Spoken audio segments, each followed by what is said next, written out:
So here we are. We're 1 year out from the next election. The current government is not the most popular by any means. Very unpopular main party for what is meant to be a first-term government. So where does this leave us options-wise?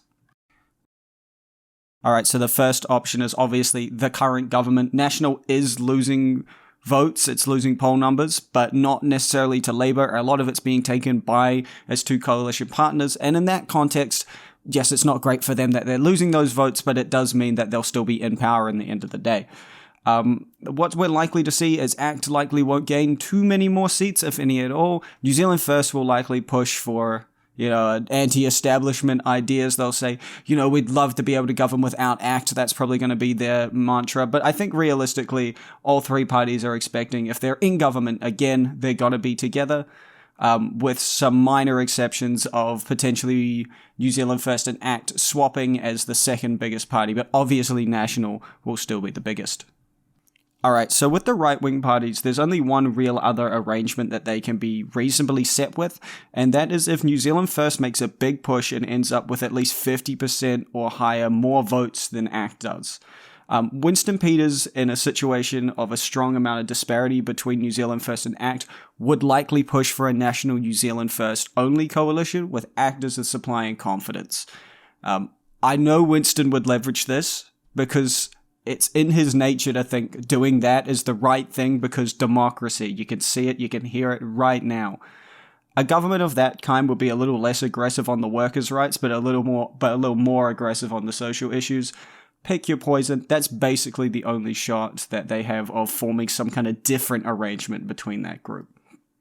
The way I see it, there is no chance New Zealand First is not involved in the next government somehow, and there's also no chance that National ever gets enough votes to govern alone. So those are really the only two arrangements of the current parties you can think of.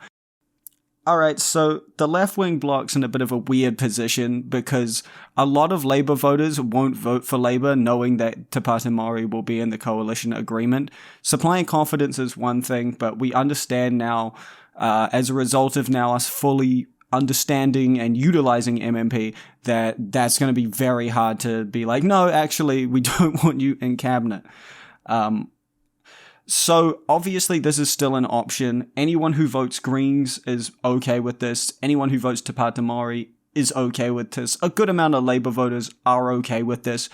But there is a strong contingency of Labour voters who will be upset with Labour foregoing with Te Pāti Māori, may not vote for them if Te Pāti Māori is not ruled out, or may turn on them if they go with them. New Zealand First and Winston Peters have ruled out working with Chris Hipkins. Noticeably, they have not ruled out working with the Labour Party. It is so possible that Labour goes, fuck it. They roll Chippy, they put in someone who's a bit more socially conservative, who's more to the New Zealand First than to the Greens of Labour voters. And there is every chance that because it's Winston, the next government is a Labour New Zealand First government. They would likely have the numbers. Labour still polls ahead by a good several points now compared to National. Every chance that they have enough for a two-party coalition. Currently, Chippy will not step down by the looks of things. He seems to be pretty content in his position. Everyone else in the party seems content with his position. I think they're going to give him another shot with the more centrist to left version of Labour, and then if that doesn't work out, they might pivot. For now, it's safe to assume, as long as Chippy's there, that's not an option. Last option, which gets less and less likely by the day, obviously, is National and the Greens. We don't have a James Shaw anymore, obviously, so that kind of negotiation and leadership isn't present anymore. I think given the Greens have overall quite weak leadership, and I understand they're a grassroots party, so their leadership isn't meant to be iron fist, but I just don't believe that it could happen anymore. Green Party have become too much of an activist movement alongside Te Pāti Māori for them to ever realistically create pragmatic policy and actually work in a way that would allow them to get what they really desire. So I don't see this as an option, at least not in the current leadership settings of the Green Party.